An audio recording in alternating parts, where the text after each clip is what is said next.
bienvenue dans ce tutoriel pour faire ses comptes sur Excel. Si vous avez lu le post du blog pour télécharger vos informations bancaires, votre extrait de compte directement depuis le site de votre banque, normalement vous devriez en être au même point que moi sur l'écran actuellement, avec un extrait de compte et de vos dernières opérations sur votre compte qui se présente comme suit. En général, c'est un tableau avec des intitulés de colonnes, la date de l'opération, le libellé et une colonne débit, une colonne crédit. Bon, là, j'ai que des opérations à débit, mais en général, vous avez aussi des opérations à crédit.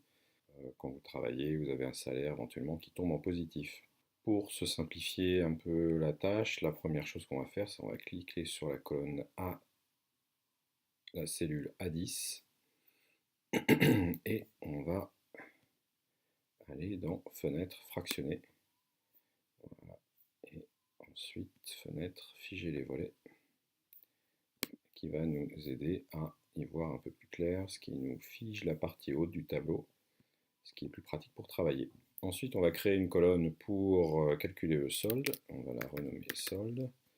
Et on va faire une formule en commençant par égal, moins la colonne débit, plus le montant de la colonne crédit, moins C10 plus D10. Voilà, ce qui nous donne moins 36,88 € pour ce montant-là. On étire ensuite la colonne en prenant la poignée tout en bas et on reproduit la mise en forme en sélectionnant la colonne D, en cliquant sur le pinceau et ensuite en cliquant sur la colonne E. Voilà, et on a calculé notre solde.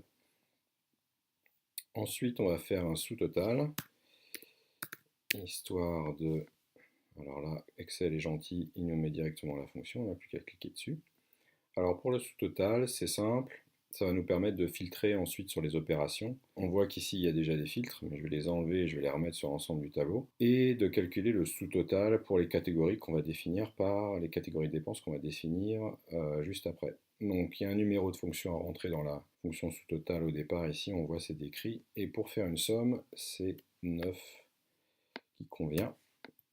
Et ensuite on sélectionne toutes nos cellules, on peut même descendre un peu plus bas, c'est pas gênant. Voilà, on clique sur Entrée et ça nous fait le solde de l'ensemble des montants. On voit bien ici qu'on est bien à moins 204, moins 204,60, donc tout va bien. Voilà, ensuite on va essayer de catégoriser ces dépenses, puisqu'on voit bien qu'ici on est allé faire les courses, ici on est allé dépenser de l'argent pour remplir le réservoir d'essence, etc., etc. Donc on serait bien avisé de créer une colonne catégorie. Voilà. On peut reproduire la mise en forme des cellules de la même manière et sauvegarder en cliquant sur CTRL S, enfin commande S pour le Mac, CTRL S pour le PC, qui sauvegarde automatiquement votre travail. Voilà, une fois qu'on a cette colonne catégorie créée, il suffit de rentrer un libellé de catégorie. Par exemple, là, on sait que on allait faire des achats pour la nourriture. Ici, on est allé acheter de l'essence, donc c'est plutôt dans la catégorie transport. Ici, c'est encore de la nourriture. Autoroute, c'est certainement du péage, bon, ça rentre dans une catégorie transport. Là, la nourriture. Ici, encore nourriture. Ici, c'est de l'essence, c'est encore du transport.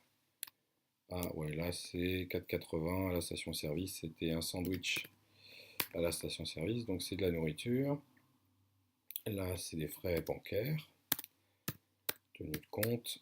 Là, c'est de la téléphonie mobile, c'est mon forfait. Je vais mettre téléphone. Là aussi, c'est la banque. Et enfin, on a une petite dépense, on va mettre ça dans divers, sur un site marchand. Voilà, donc on a fait nos catégories. Maintenant, on aimerait bien pouvoir filtrer par catégorie pour que le sous-total qu'on a créé ici, que je vais mettre en jaune, s'actualise automatiquement. Ça nous donne les sous-totaux pour la nourriture, le transport et chaque catégorie, celle qu'on a définie. Donc ici, toujours dans l'onglet Accueil, sur Excel, on a cette icône trier et filtrer qu'on peut utiliser. Et on va décliquer le filtre parce que j'en avais déjà et on va recliquer dessus pour avoir bien les filtres sur toutes les en-têtes de colonne. Il ne reste plus qu'à filtrer, sélectionner éventuellement sur la catégorie par exemple nourriture, savoir combien j'ai dépensé pour la nourriture sur la période. Là, c'est les premiers jours du mois d'août. Et on voit que le sous-total s'actualise, moins 74,77 euros. Voilà, de même pour une autre catégorie, si je déclique nourriture et que je vais sur le transport, ça me donne exactement mon sous-total.